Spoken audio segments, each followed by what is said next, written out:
Inna aulan nasi billahi man badahum bisalam. Assalamualaikum warahmatullahi wabarakatuh. Alhamdulillahil haqqil mubin allazi qad habana bil imani wal yaqin. Asyhadu an la ilaha illallah wa asyhadu anna Muhammadar Rasulullah.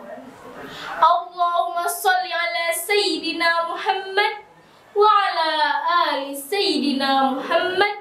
Amma ba'du. Dewan juri yang kami hormati, Bapak Ibu guru yang digugu dan ditiru, para panitia yang selalu bahagia, serta rekan-rekan seperjuangan yang kami banggakan. Hadirin yang dirahmati Allah, menjamurnya berbagai kasus intoleransi atas dasar agama belakangan ini menjadi ujian besar bagi keutuhan NKRI. Salah satu agama yang sering disudutkan dalam kasus intoleransi adalah Islam. Disebabkan oleh banyaknya kasus Terorisme, radikalisme, dan kerusuhan sosial lainnya yang dilakukan oleh oknum-oknum tak bertanggung jawab. Anggapan ini perlu diluruskan karena Islam tidak pernah mengajarkan penganutnya untuk berbuat intoleran. Di tengah rongrongan virus intoleransi diperlukan rasa cinta terhadap tanah air. Rasa cinta tersebut dalam perspektif Islam disebut ukhuwah wataniyah atau persaudaraan yang didasarkan atas sesama anak bangsa. Konsepsi tentang ukhuwah wataniyah ini telah dipraktikkan Rasulullah SAW ketika membangun negara Madinah pada 14 abad yang lalu. Dalam konteks Indonesia, ukhuwah wataniyah ini perlu diaktualisasikan kembali untuk mewujudkan toleransi antar umat beragama di Indonesia. Oleh karena itu, kami akan menyampaikan sebuah syarahan yang berjudul Ukhuwah Hebat untuk Bangsa yang Bermartabat. Hadirin yang sejahtera, yang penuh wibawa dan penuh rasa cinta, menurut Profesor Quraisy Shihab dalam wawasan Al-Quran Tafsir Al-Maudu Jilid 1 halaman 486 dijelaskan bahwa ukhuwah merupakan setiap persamaan dan keserasian dengan pihak lain, baik persamaan dari pihak ibu, bapak, atau keduanya, maupun dari pihak persusuan. Beliau juga berpendapat bahwa kata Islamiyah yang dirangkaikan dengan kata ukhuwah lebih tepat dipahami sebagai adjektiva, sehingga ukhuwah Islamiyah merupakan persaudaraan yang bersifat Islami atau persaudaraan yang diajarkan oleh Islam. Dalam pandangan Al-Quran sendiri, ditemukan banyak jenis persaudaraan yang bersifat Islami. Demikian pula dalam hadis-hadis ditemukan banyak jenis persaudaraan yang dibangun oleh Rasulullah SAW ketika membangun negara Madinah.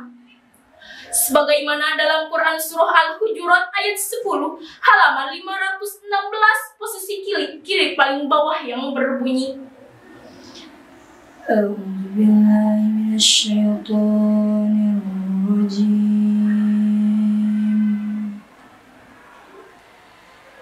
Bismillahirrahmanirrahim. Innamal mu'minuna ikhwatun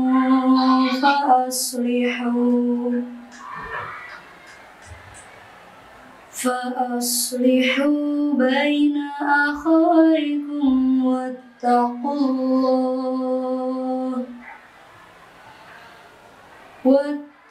الله لعلكم ترحمون. Aku berlindung kepadamu ya Allah dari godaan setan setan yang terkutuk. Dengan menyebut asma-Mu ya Allah, yang Maha Pengasih lagi Maha Penyayang. Sesungguhnya orang-orang yang beriman itu ialah bersaudara. Oleh sebab itu, maka damaikanlah antara kedua saudaramu yang berselisih. Dan bertakwalah kepada Allah agar kamu mendapatkan rahmat.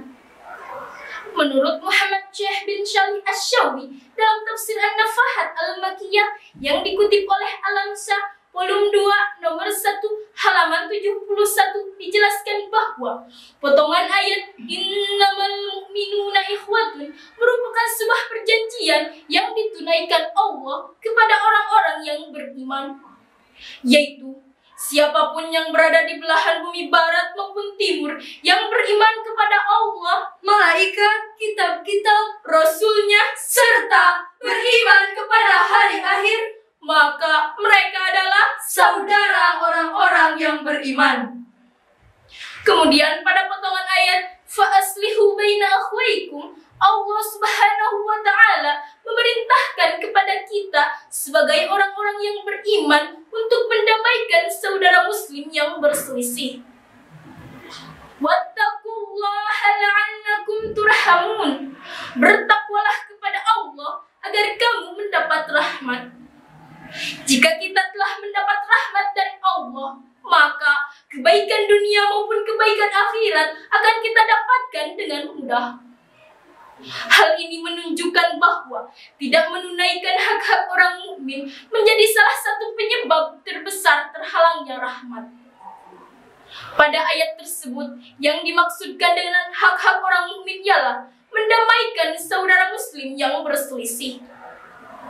Sabda Rasulullah SAW, Al-mu'minu lil-mu'mini kal-bunyan yashuddu ba'duhu ba'dan. Rawahu Bukhari. Orang mukmin terhadap orang mukmin lainnya ialah laksana bangunan, sebagian menguatkan kepada sebagian yang lainnya. Hadis riwayat Bukhari. hadirin yang berbahagia, yang insya Allah membahagiakan, Islam mengajarkan persaudaraan sebagai bangsa yang bersatu, walaupun berbeda suku, agama, ras, maupun adat istiadatnya. Persaudaraan ibarat ratusan lidi, bahkan ribuan lidi yang diikat menjadi satu sehingga menjadi kuat dan tidak mudah untuk dipatahkan. Umpamakan lidi-lidi tersebut merupakan keberagaman Indonesia yang diikat oleh semboyan Bhinneka Tunggal Ika sehingga menjadi satu kesatuan bangsa yang kokoh. Apalah arti Indonesia dengan 17.000 pulau, 1.340 suku, dan 270 juta jiwa penduduk apabila tidak ada ukhuwah kebangsaan di dalamnya. Kita mundur ke 76 tahun yang lalu, di mana Indonesia diporak-porandakan oleh masyarakatnya sendiri. Indonesia telah merdeka, tetapi mengapa pemberontakan bertebaran, pembantaian merajalela, adu domba di mana-mana? Ini menggambarkan bahwa ukhuwah kebangsaannya masih lemah. Ukhuwah kebangsaan memerlukan rasa persatuan dan kesatuan yang kokoh agar tidak mudah terpecah belah. Sungguh benar apa yang dikatakan oleh pepatah, bersatu kita teguh, bercerai kita runtuh. Hadirin rahimakumullah. Ukhuwah kebangsaan akan tercipta secara sempurna apabila setiap orang dalam suatu bangsa memiliki sikap yang sama walaupun dalam perbedaan. Sikap-sikap tersebut merupakan toleransi, akomodatif, penegakan hukum dan keadilan, musyawarah, serta diperkuat oleh doa. Sebagaimana dalam Quran Surah Al-Baqarah ayat 126 halaman 39 posisi kanan paling bawah yang berbunyi, وَإِذْ قَالَ إِبْرَاهِيمُ رَبِّ اجْعَلْ هَذَا بَلَدًا آمِنًا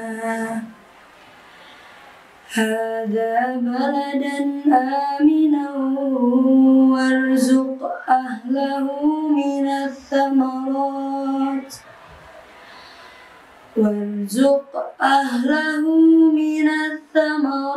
من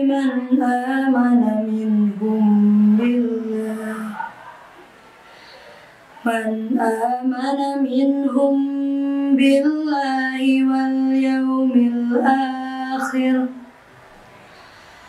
قال وما كفر فأمتعه قليلا ثم أضطره إلى عذاب النار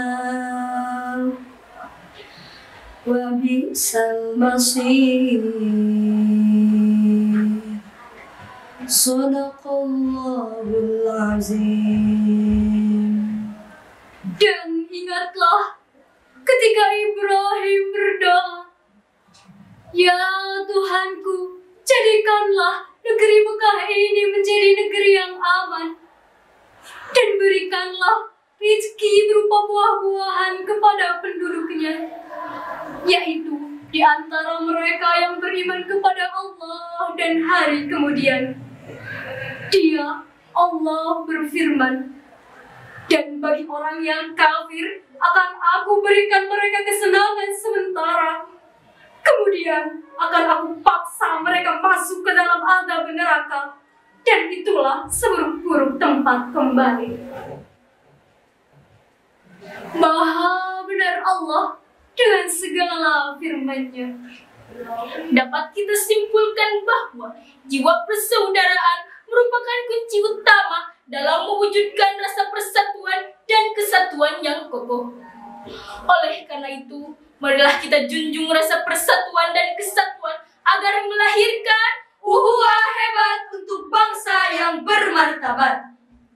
Demikianlah apa yang dapat kami sampaikan. Mohon maaf atas segala kekurangannya, karena kesempurnaan hanya milik Allah semata.